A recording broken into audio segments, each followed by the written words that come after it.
Nočno nebo so opazovali že stari Grki. Zanima pa me, kje, če sploh še lahko danes vidimo nočno nebo, kot so ga videli oni. Zanimivo vprašanje, ja. Zdaj, tako bi rekel, tam do nekje 100 let nazaj ali pa še manj, ne, je bilo več ali manj naravno nebo, ne. Zdaj, čim je pa človek izumil elektriko, ne, oziroma žarnico, ne, pol se je začel v bistvu ta pohod razsvetljave. Splošno stanje osvetljenosti okolja je čedalje slabše, ne, in seveda to za posledico ima to, da mi čedalje manj zvezd vidimo, ne. Za astronome to pomeni, ali pa tudi za splošno publiko, vidimo čedalje manj zvezd. Tudi če imamo teleskop, imamo vseeno probleme, ker imamo ozadje osvetljeno in spet ne vidimo teh zelo oddaljenih objektov, kot bi jih sicer lahko, ne. Moderni observatoriji, profesionalni, so vsi nekje v enih puščavah, kjer recimo daleč naokrog ni nobenih virov svetlobe, ne.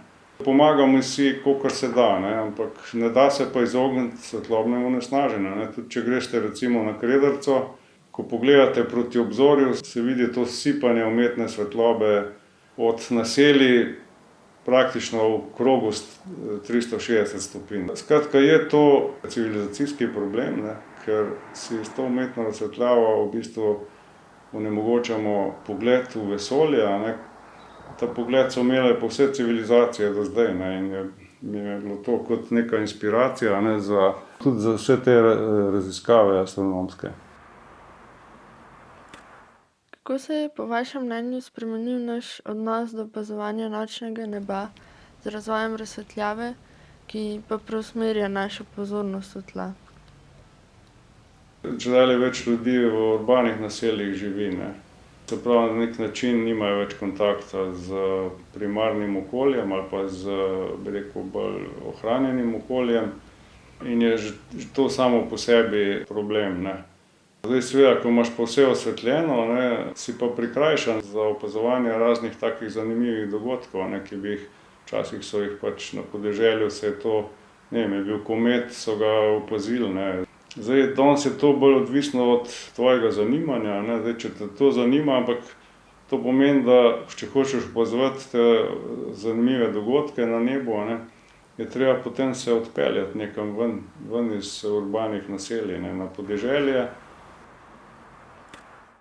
Spomin imam vtisnjen pogled na Rimsko cesto, ki sem jo videla na nočnem nebu Pokljuke, ko sem bila še majhna. Zanima pa me, kako temno mora biti nebo, da lahko zares vidimo Rimsko cesto. Tako bi rekel, ne, zdaj prav tisto res dobro Rimsko cesto vidiš tam, kjer praktično vsaj 200 kilometrov okoli ni razsvetljave. Čim dlje od civilizacije, tem boljše, ne. Ker problem te umetne razsvetljave je, da recimo, da se sipa, ne, proti obzorju in se zelo daleč širi, ne. Svetloba gre približno 200 kilometrov, šele po 200 kilometrih gre ven iz atmosfere, zaradi tega, ker je Zemlja okrogla, ne. Ja, to ni enostavno, ne. Pred 100 leti si stopil lahko skozi vrata hiše, ne, in si že videl naravno nebo, danes je pa to nemogoče rata.